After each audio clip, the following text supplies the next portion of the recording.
TNT says, I'm not missing out on this twice. We missed out on this once because Unrivaled is garbage. Nobody watches, nobody cares, nobody pays attention. It's gimmick basketball. We already threw our money out the window and lost out. Damn. The world of professional sports broadcasting is extremely tough. At its core, it runs on simple numbers. Television networks spend hundreds of millions of dollars on broadcast deals for one main reason: attention. Their goal isn't to celebrate the sport, support a movement, or run a positive public campaign. They are buying viewers so they can sell that audience to advertisers for a higher price. Over the past year, much of the sports media has pushed the idea that the big jump in women's basketball viewership is a shared success across the entire sport. The message has been that fans are now interested in everything: veteran players, longtime stars, and the traditional structure of the game. But inside corporate boardrooms, the mood has been different.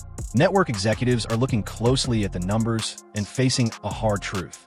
The public didn't suddenly fall in love with the whole system of women's basketball. The reality behind the surge in viewership appears to be far more specific than the broad story many people have been hearing. The audience didn't suddenly fall for the entire system of women's basketball. What really captured people's attention was one rare, standout player, Caitlin Clark. When she stepped onto the scene, interest in the sport exploded. But when she chose not to take part in certain new ventures, the impact was immediate. A group of veteran players had launched a new 3-on-3 startup league called Unrivaled. The idea was ambitious. It was promoted as a player-owned league that would keep top talent in the United States, pay athletes well, and build on the recent rise in women's basketball popularity. The project also attracted the attention of TNT Sports. After losing long-held broadcasting rights to the National Basketball Association, the network was eager to secure new live sports content. Seeing the strong ratings connected to Clark and hearing the optimistic messaging around the new league, the network agreed to provide a television deal and financial support. Behind the scenes, there was a big assumption that Clark would eventually join the league and bring her large fan base with her. But that didn't happen. Clark chose to step away for a while. Instead of joining the new league, she took time to rest and focus on other activities. Once it became clear she wouldn't be part of the project, the expectations around the league quickly shifted, and the financial outlook many had counted on began to unravel. Hey, TNT, guess what? We got a great idea. It's going to be a 3-on-3 basketball league. We're going to get Caitlin Clark, but we need your help to do so. We need a TV deal, and we need some financing. If you can give us both, we will land Caitlin Clark. TNT responds, that's all you need. You need some money to go out and get the biggest fish in the pond? Here's money. You want a TV deal? Well, you're going to have Caitlin Clark, so seems like a win-win. Here's a TV deal. Fast forward a year and a half, Unrivaled. This situation highlights a tough truth about how television works. Networks spend huge amounts of money expecting strong viewership in return. When Unrivaled launched without Caitlin Clark, expectations were high, but the results didn't match the hopes. Without the star many viewers have been following, the audience numbers reportedly dropped far below what some executives had expected. For TNT Sports, which had invested in broadcasting the new league, the disappointing ratings meant the project was unlikely to deliver the strong return they had hoped for. In the television business, decisions often come down to simple math. Viewership drives advertising revenue. When the audience isn't there, networks have to rethink their strategy quickly. Executives at TNT reportedly shifted their thinking. Instead of betting on the general idea that any women's basketball product would draw large audiences, they recognized that certain players can attract far more attention than the broader league alone. From a business standpoint, that meant looking for other ways to connect their coverage with the athletes who bring the biggest audiences, whether through different competitions, events, or partnership on a larger stage. Along with Jackie Young, TNT says, I'm not missing out on this twice. We missed out on this once because Unrivaled is garbage. Nobody watches, nobody cares, nobody pays attention. It's gimmick basketball. We already threw our money out the window and lost out. Damn. But this whole FIBA ordeal? Oh, we can cash in here. Yesterday, after the struggles surrounding Unrivaled, TNT Sports began looking for other ways to secure stronger viewership. One move was obtaining rights to international competitions connected to FIBA events, including qualifying games tied to the FIBA Women's Basketball World Cup. From a business perspective, the decision makes sense. International tournaments often draw wide global audiences, and they feature many of the sport's biggest names. Among them is Caitlin Clark, whose games have attracted significant attention from fans and media alike. Events organized by FIBA are broadcast worldwide. reaching viewers across North America, Europe, and Asia, which naturally increases their value for television networks. At the same time, the contrast between global tournaments and smaller experimental leagues can be large. International competitions take place on a worldwide stage with national teams and major coverage, while new leagues are still trying to build an audience.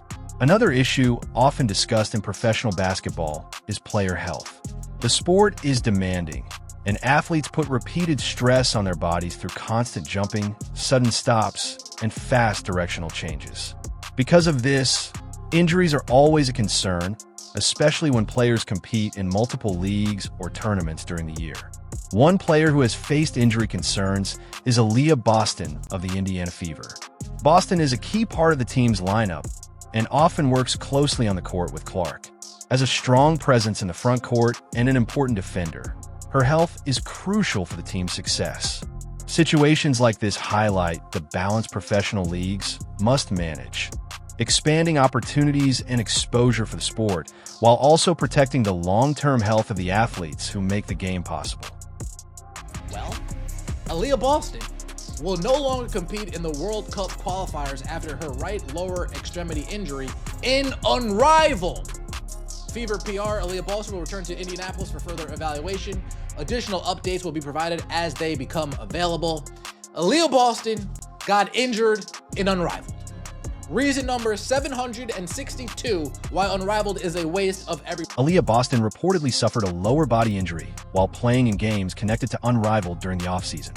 Because of that setback, she was unable to take part in international competition with Team USA tied to events organized by FIBA, including qualifiers related to the FIBA Women's Basketball World Cup.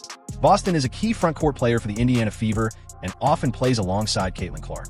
Missing international play is a major disappointment for any athlete, especially when it involves representing the United States on a global stage.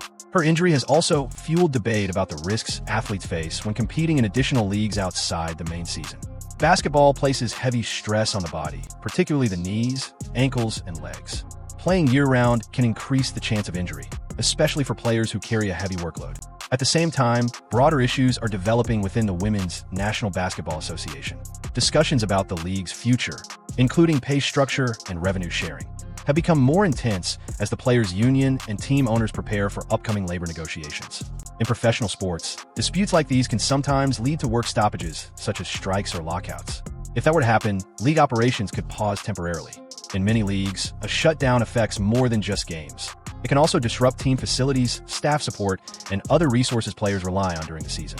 Altogether, the situation highlights several pressures happening at once in professional women's basketball: growing popularity, new business ventures, concerns about player health, and major financial negotiations that could shape the league's future. Now here's the kicker. Correct me if I'm wrong in the comment section below. If there's a lockout, if there's a strike, does Aliyah Boston have access to the Indiana Fever medical team anymore? Or does she now need to go find her own means of rehabbing, her own means of getting healthy again? Players need to think about that possibility as well. Unrivaled's all fine and dandy until you realize all the concerns about injuries and labor negotiations have raised difficult questions across the Women's National Basketball Association. When a player like Aliyah Boston is hurt, she normally has access to the full support system of her team, the Indiana Fever. That includes team doctors, rehabilitation facilities, physical therapists, and insurance coverage connected to the league. These resources are a major part of how professional teams protect the health and careers of their athletes. However, labor negotiations can complicate that structure. If disputes between players and team owners ever led to a strike or lockout, normal league operations could pause for a time. In many professional sports, that can affect team facilities, medical services, and other forms of support that players rely on during the season. At the same time, new ventures such as Unrivaled have created additional opportunities for players to compete and earn income outside the traditional season. But playing in multiple competitions can also increase physical strain, which is why player health has become a major talking point. Meanwhile, the business side of the league continues to evolve. Growing media deals and expanding popularity have brought more revenue into the WNBA. As a result, discussions between players and owners increasingly focus on how that money should be shared and how contracts might grow in the future. If salaries rise significantly, Team owners may also look for stronger contract protections, something common in many professional sports leagues. Those protections can include rules about off-season participation, injury protection, and exclusive playing commitments. In short, the current moment in women's basketball involves several overlapping issues: expanding media interest, new leagues entering the scene, player health concerns, and major negotiations that could shape the next phase of the WNBA's growth. Paid the $1 million max, will you let her play in another league and possibly get injured? Won't teams want to protect their investments? Absolutely. Absolutely. We haven't heard anything about exclusivity, but if I'm paying you $1 million, your ass better not be playing in no bullshit league, especially a 3v3 gimmick basketball. Debates about the future of women's basketball have grown more intense as the sport expands. Much of the discussion centers on the Women's National Basketball Association and how new opportunities outside the league might affect players and teams. One concern often raised by team owners involves injuries. When a key player such as Aliyah Boston gets hurt during off-season competition, it naturally raises questions about risk. Teams invest heavily in athletes through salaries, training staff, and medical support, so protecting those investments becomes a major priority. Because of that, some analysts believe future labor agreements could include stricter rules about where players compete outside the main season. In many professional sports, contracts already limit certain outside activities to reduce injury risk. Similar discussions have surfaced around leagues like Unrivaled, which provide extra playing opportunities but also add physical demands. Another major factor shaping the conversation is the growing popularity of certain players. Athletes such as Caitlin Clark have attracted significant attention from fans and broadcasters, helping bring larger audiences to women's basketball. As media coverage and sponsorships expand, the financial stakes for both players and owners continue to rise. Ultimately, the next collective bargaining agreement will likely reflect these changing realities, balancing player freedom, financial growth, health protections, and the league's long-term stability. Recent developments in women's basketball have sparked strong debate about where the sport is heading. After experimenting with coverage of the startup league Unrivaled, TNT Sports has increasingly focused its attention on major international events connected to FIBA competitions. Much of that interest comes from the huge fan attention surrounding players like Caitlin Clark. At the same time, the injury suffered by Aliyah Boston has intensified conversations about player safety and off-season competition. Boston, a key member of the Indiana Fever, is an important part of her team's success, so any injury naturally raises concerns about how and where players compete outside the main season. All of this is happening as the Women's National Basketball Association and the Players' Union prepare for future labor negotiations. Issues such as revenue sharing, salary growth, medical support, and off-season participation are expected to be central topics. Owners may seek stronger protections for their investments, while players will likely push for greater financial rewards and flexibility. In the end, the situation reflects the changing business of modern sports, where media deals, star power, player health, and labor negotiations all intersect. The decisions made in the coming years could play a major role in shaping the next chapter of women's basketball.